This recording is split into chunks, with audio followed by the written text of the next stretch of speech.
Well, hello everybody. I'm Chris Webb, and you may realise I'm not from Mississippi, I'm from Europe. I must be the opposite of brain drain. I don't know what that is, but that must be me. We first came over here 2 years ago and interfaced with the community. Realised what a wonderful, unique place this is. There's some things happening in Mississippi at the moment which are really special. Really quite incredible things happening, which I'm going to tell you about. Basically, we see the opportunity for our technology in a different way. It's about an industry that is traditional, it's local, and we want to support it and help it. But do they have the tools to do that? Do they have modern technology? Technology has not impacted very little in the ocean, apart unless you're the military with unbelievable amounts of money. Basically, the industry still operates like it did 100 years ago, but we're going to change all that. We're experts in innovation, algorithms, electronics for the ocean. We've been working this market for over 10 years, but we pivoted, as all good companies do, from scuba diving to the ocean and aquaculture. What we do is we build these smart habitats, we call them smart oyster cages, we can control electronically. We see a real big opportunity here because of the nature of the industry. Mississippi is quite unique because we can grow an oyster in a short space of time. Most oysters are growing up in the northern states. But we're going to change all that with the help of the state of Mississippi. So let me take you through our story. But first, let's look at the background. Why is this market interesting? It's about the issues to do with food and when we source food. As a fact, let me just tell you one thing, that globally now, seafood is the fastest world food growth market. Let me say that again, the fastest world food growth market. Where is the US in this equation? Well, that's what we're going to change. We all know this story about we can't continue to take food from the land. It uses too much fresh water and all the other issues. But that's not my story today. So what do we actually do for the local industry? What's the real problem farming community have? It's about the way we grow oysters here, which hasn't changed in 100 years.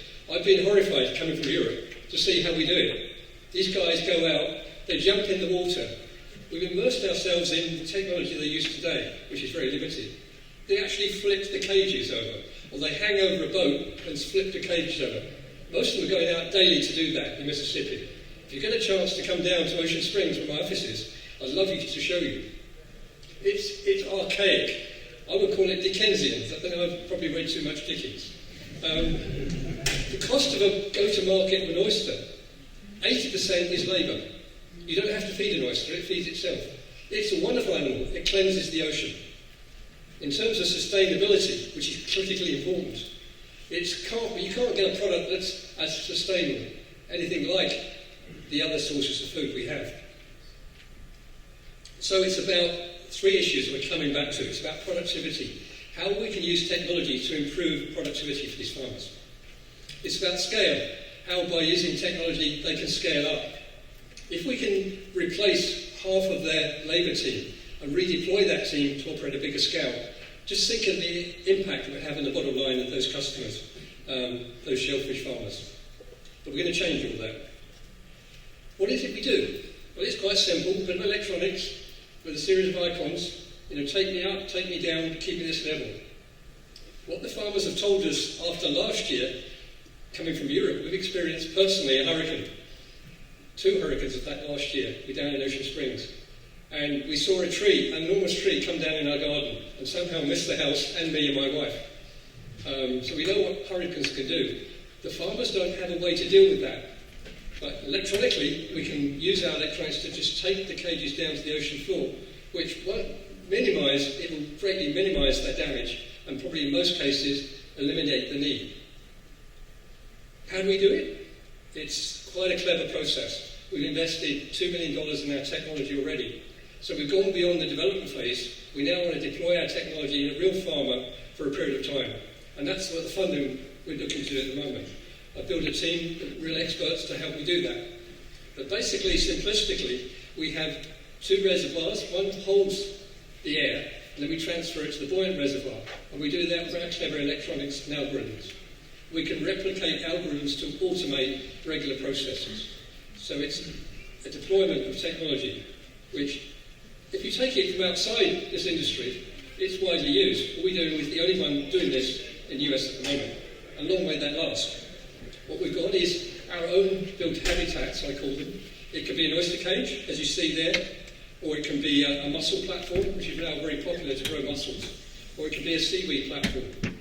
Our electronics, which we built with funding from Innovate, who provided with seed funding to help us do that work, and we did all our trials last year. We're now ready to move from proof of concept stage to deploy with a real farmer and measure the impact on those farmers in terms of profitability, revenues, and bottom line profits.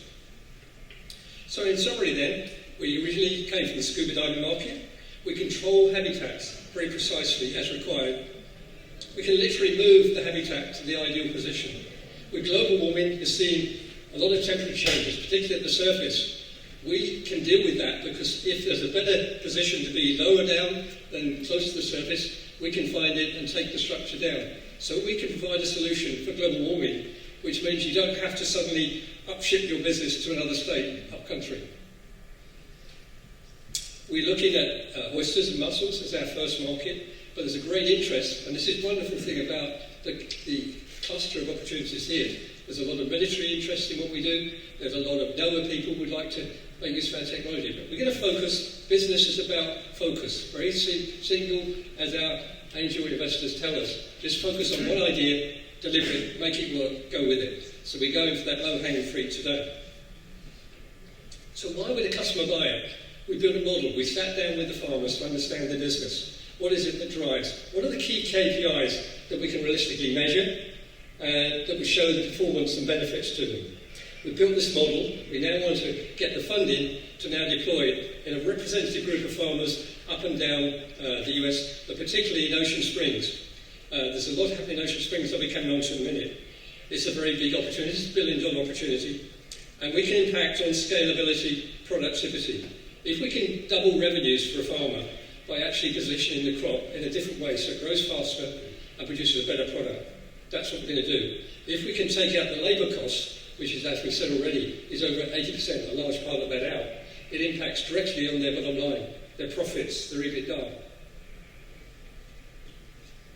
So what's our revenue model? It's a subscription model. We make our kit available. We replace any kit without any questions about any issue. We want to make sure that our kit meets the requirements. They pay so much a month, and we did it over a contract. For a typical oyster farmer, we're talking about $3,000 for 100 cages, or for a platform, $2,000 per month. It's a great investment.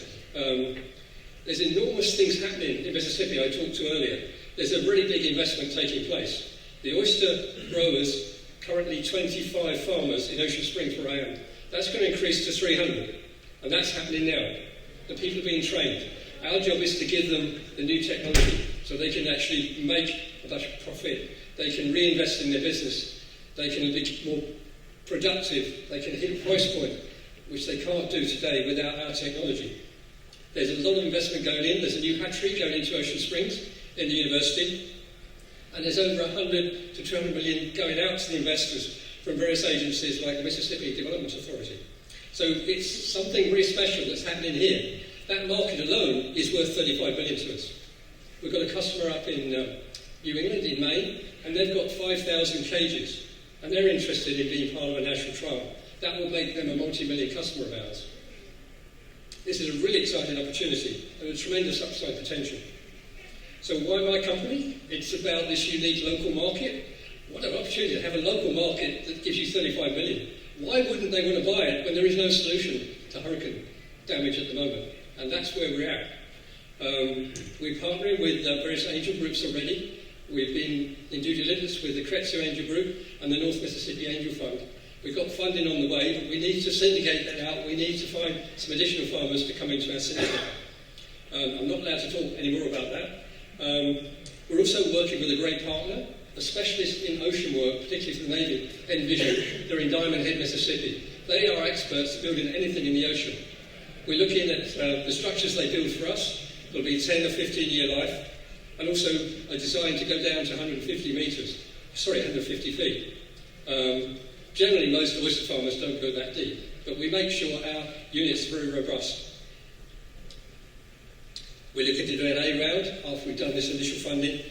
In terms of the business itself, we've put just under $1 million of our own money in this business. We really believe in it. We've also got a lot of government grants. There's a package of the benefits we're offering. So in summary then, it's about products, profitability for the customers, it's about scalability, it's about local jobs, it's about hurricane and storm protection, and it's optimising risk management. That's what we're about. There was a question earlier about the management team. I had it in one of my Q&A slides, but I won't talk to it, but we've built a team of real experts that understand this market. We're going to go to market initially through this measured customer trial over a long period of time. We're going to put feet on the ground, people on the ground to do that, and that's why we need the funding. So the next stage is to do that, then the following stage is the Series A to go to market. But thank you for listening. I'd love to take any questions.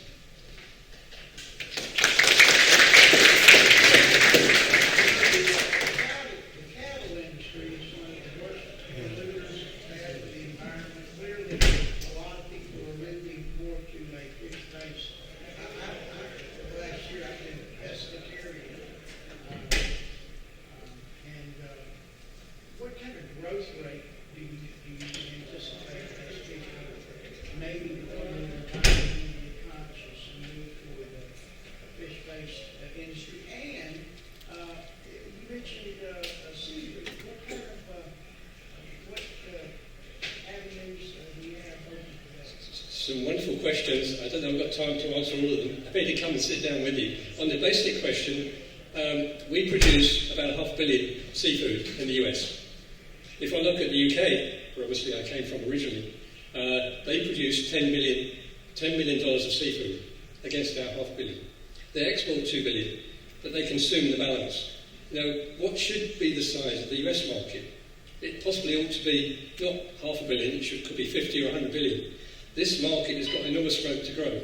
Young people are now talking to their parents and say, Mum, Dad, you need to stop eating so much of the traditional, diet. Try seafood. And that trend's happening big time. Already this year, and again last year, the biggest growth market for food has been in seafood. And that's going to impact on our market big time. But there's lots of nuances I could talk through with you. But the trend is happening, and we're lucky to be right at the guts of that. I think that gave a quick overview. I don't know if I missed anything.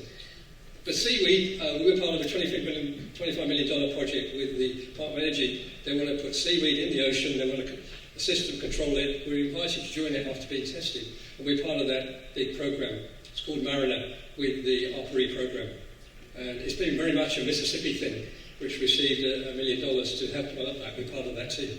But that's another market which isn't there yet. We're going where the market is today. People are buying and enjoying oysters and mussels, and hence we're focused on that. But seaweed could be a really interesting market in the future.